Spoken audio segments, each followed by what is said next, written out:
आभा residency में जो seminar हो रहा है आपका, इसका उद्देश्य क्या है?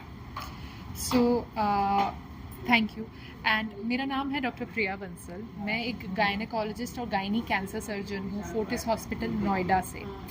इसका उद्देश्य, आपने अच्छा हुआ ये पूछा, इसका उद्देश्य है कैंसर, स्पेशली जो महिलाओं में हो रहे कैंसर होते हैं, जैसे कि बच्चेदानी का कैंसर, बच्चेदानी के मुंह का कैंसर, अंडाशय का कैंसर, इन कैंसर्स को किस प्रकार हम जल्दी डायग्नोस कर सकते हैं। और क्योंकि अगर हमने जल्दी डायग्नोस कर लिया तो हम इनको ट्रीट कर सकते हैं। सो कैंसर का हो जाना इसका मतलब ये नहीं है कि ये डेथ सेंटेंस है, अब तो ज़िंदगी बची ही नहीं है। कैंसर के ही मेरे ऑपरेटेड पेशेंट्स 8-8, 10-10 साल तक जीते हैं और एक स्वस्थ ज़िंदगी जीते हैं, तड़पती हुई ज़िंदगी नहीं जीते हैं। क्योंकि आजकल कैंसर के सर्जरी द्वारा, कीमोथेरेपी द्वारा, रेडिएशन द्वारा और भिन्न प्रकार के नए एडवांसमेंट्स के द्वारा हम ट्रीटमेंट कर रहे हैं। रोबोटिक सर्जरी हम कर रहे हैं, दूरबीन द्वारा हम सर्जरी कर रहे हैं, कई तरीके के ऐसे बिना सर्जरी किए वाले भी ट्रीटमेंट आ गए हैं जिसमें आपको पूरी बच्चेदानी नहीं निकलवानी है, एक हिस्सा निकलवा के बच्चेदानी के मुंह का कैंसर ट्रीट हो सकता है। इस प्रकार की इतनी सारी चीज़ें आ चुकी हैं, दिल्ली में, नोएडा में हम कर रहे हैं, जिससे कि एक महिला जो कि एक परिवार का सबसे महत्वपूर्ण केंद्र होती है, उसको यदि ये बीमारी डायग्नोस होती है तो पूरा परिवार इफ़ेक्ट होता है।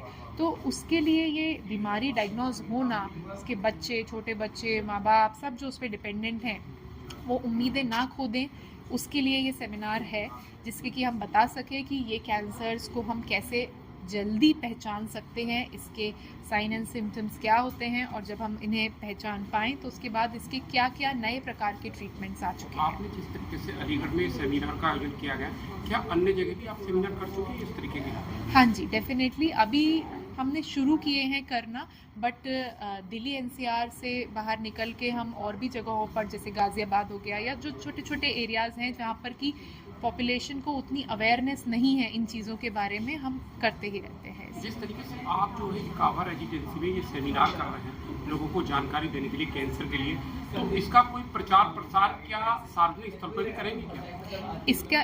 ये सिर्फ एक सिंगल डे इवेंट नहीं है। इसके बाद हम हर महीने यहाँ पर ओपीडी करना भी स्टार्ट करेंगे, ताकि गायनी कैंसर्स के बारे में हम ज़्यादा अवेयरनेस, उन पेशेंट्स को देख करके उनमें यदि कुछ डायग्नोसिस होती है तो उनको वो मैनेजमेंट बताना, यदि वो कराना चाहें तो वो चाहे दिल्ली आकर हमसे वो ट्रीटमेंट कराएं, या यहाँ पर अगर करा सकते हो तो यहाँ पर उनका वो ट्रीटमेंट करना। ये एक कड़ी में, एक सीरीज़ में जारी रहेगा। सो ये आज का सेमिनार सिर्फ एक दिन का इवेंट नहीं है, ये एक शुरुआत है आगे आने वाले कई सारे इवेंट्स की।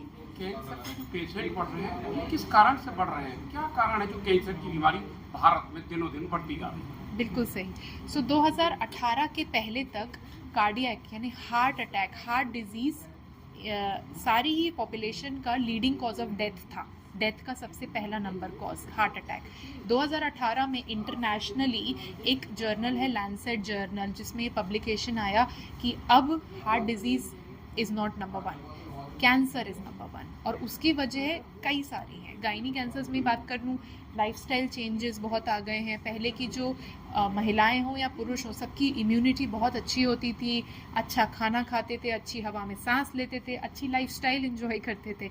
अब सब कुछ ही नहीं है, ना अच्छी हवा है, ना अच्छा खाना है, बहुत ही ज़्यादा पॉल्यूशन एक चीज़ है, लाइफस्टाइल एक चीज़ है, केमिकल्स, टॉक्सिन्स एक चीज़ है, और इसी प्रकार बहुत सारी चीज़ों से मिल के कैंसर का रेट हाई हो रहा है। मैम, आप जो है डॉक्टर बनी है, तो ये प्रेरणा आपको कहाँ से मिली कि मैं डॉक्टर बनूंगी? मैं डॉक्टर बनूंगी कि कैंसर डॉक्टर बनूंगी? कैंसर डॉक्टर बनेगी, प्रेरणा कहाँ से मिली आपको? सो मुझे यही लगता है कि देखिए, मेरी प्रेरणा तो यही थी कि मैं कोई भी, हर जॉब अच्छी ही होती है अपने तरीके से, पर जिस भी जॉब में मैं कुछ ऐसा कर पाऊँ कि जिसमें कि रात को जब मैं सोने जाऊँ तो मुझे लगे कि हाँ, कुछ किसी के लिए कुछ अच्छा किया, कुछ डिफरेंट किया, एंड जब सुबह उठूँ तो लगे कि आज कुछ और अच्छा नया करना है। वो चीज़ मुझे इस फील्ड में बहुत अट्रैक्टिव लगी, जो मैं आई थी। ये लगा कि कैंसर लाइलाज नहीं, खतरनाक नहीं है, इसका इलाज है। बिल्कुल है। तो और इसके लिए आप अलीगढ़ में किस किस डेट में मरीजों को देखने का काम करेंगे? अभी हमने डेट्स फाइनलाइज नहीं किए हैं, बट यह महीने में 1 या 2 दिन रहेगा, और आगे आने वाले अगर आप लोगों का सपोर्ट रहता है तो कई महीनों तक रहेगा।